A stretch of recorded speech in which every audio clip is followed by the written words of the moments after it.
Hello, അസ്സലാമു അലൈക്കും. എന്തൊക്കെയുണ്ട് വിശേഷങ്ങൾ? എല്ലാവരും സുഖമായിട്ടിരിക്കുന്നല്ലോ. അപ്പോൾ എൻ്റെ പുതിയ വീഡിയോയിലേക്ക് എല്ലാ കൂട്ടുകാർക്കും സ്വാഗതം. ഇന്ന് ഞാൻ തയ്യാറാക്കുന്നത് പുളിയാണ്. ചെങ്കലവ പുളി വയ്ക്കുന്നതാണ്. അപ്പോൾ അത് എങ്ങനെയാണ്, എന്തൊക്കെയാണ് ഞാൻ ചേർക്കുന്നതെന്നും എല്ലാം ഞാൻ വീഡിയോയിൽ കാണിക്കാം.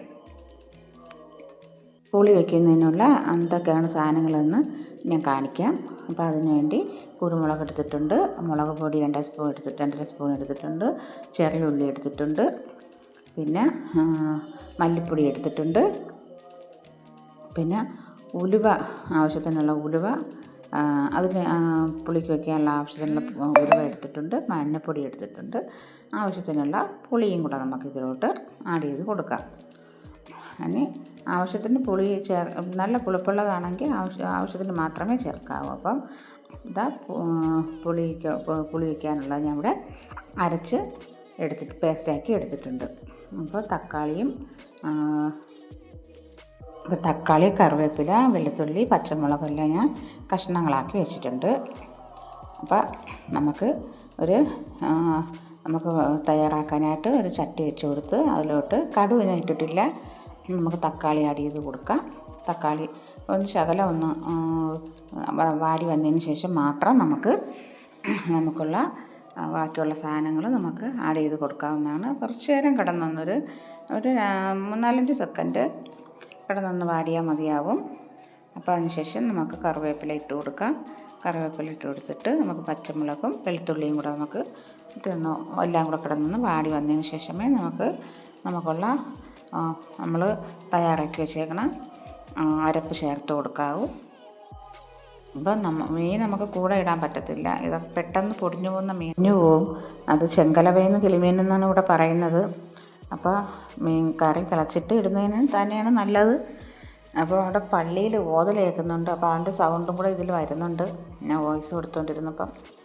അപ്പോൾ ഇനി ആവശ്യത്തിന് മിക്സിയുടെ ജാറ് കൂടെ കഴുകി ആവശ്യത്തിനുള്ള വെള്ളം നമുക്ക് ചേർത്ത് കൊടുത്ത് ഉപ്പും കൂടെ ആവശ്യത്തിനുള്ളത് നമുക്ക് ആഡ് ചെയ്ത് കൊടുക്കാം. അപ്പോൾ ഇനി നല്ലതുപോലെ തന്നെ നമുക്ക് മൂടി വെച്ച് നല്ലോണം തിളപ്പിച്ചെടുക്കണം. തിളപ്പിച്ചെടുത്തതിന് ശേഷം നമുക്ക് മീൻ കഷ്ണങ്ങൾ ഇട്ട് കൊടുത്താൽ മതിയാവും. അപ്പം എൻ്റെ ചാനൽ ആദ്യമായിട്ടാണ് കാണുന്നവരുണ്ടെങ്കിൽ ലൈക്കും കമൻറ്റും സബ്സ്ക്രൈബും ഒന്നും ചെയ്യാൻ മറക്കണ്ട. തീർച്ചയായിട്ടും നിങ്ങളെ സപ്പോർട്ട് ആവശ്യമാണ്. അപ്പോൾ ഇതാ നമുക്കുള്ള മീൻ കറി ഇവിടെ തിളച്ച് വന്നിട്ടുണ്ട്. അപ്പോൾ ഇനി നമുക്കുള്ള മീൻ കഷ്ണങ്ങളെല്ലാം നമുക്ക് ആഡ് ചെയ്ത് കൊടുക്കാം.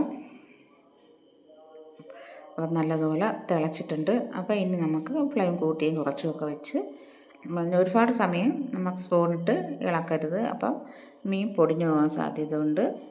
അതുകൊണ്ടാണ് ഞാൻ പിന്നും ഇതെടുത്ത് പറയുന്നത്. എല്ലാവർക്കും അറിയാവുന്നതാണ്. അപ്പം ഞാൻ തയ്യാറാക്കുന്ന വിധം പറയുന്നതാണ്. അപ്പോൾ കുറച്ച് നേരം നമുക്ക് ഫ്ലെയിം കൂട്ടി വെച്ച് ഒന്ന് അടച്ച് വെച്ച് തിളപ്പിച്ചെടുക്കാം. അപ്പോൾ പച്ച തക്കാളി ഞാൻ 2 എടുത്ത് അത് ഞാൻ ഇതിലോട്ട് ചെറിയ കഷ്ണങ്ങളാക്കി അതിലോട്ട് ആഡ് ചെയ്ത് കൊടുത്തിട്ടുണ്ട്. അപ്പം പച്ച തക്കാളി പുളിക്കൊക്കെ ഇടുന്നത്, പുളിമുളകിനൊക്കെ ഇടുന്നത് നല്ല ടേസ്റ്റാണ്. അപ്പോൾ മറ്റേ തക്കാളി ഞാൻ ചേർത്തിട്ടുണ്ടായിരുന്നു, പഴുത്തത് ഞാൻ ചേർത്തിട്ടുണ്ടായിരുന്നു. അപ്പോൾ നമുക്കുള്ള മീൻ കറിയൊക്കെ ഇവിടെ അടിപൊളി ടേസ്റ്റിൽ നല്ല എരിവും പുളിപ്പും ഉപ്പും എല്ലാം ഉണ്ട്.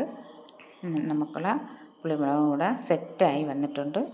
അപ്പോൾ ഇന്നത്തെ വീഡിയോ ഇത്രയേ ഉള്ളൂ. നാളത്തെ വീഡിയോ കാണും വരെയും അസ്സലാമു അലൈക്കും.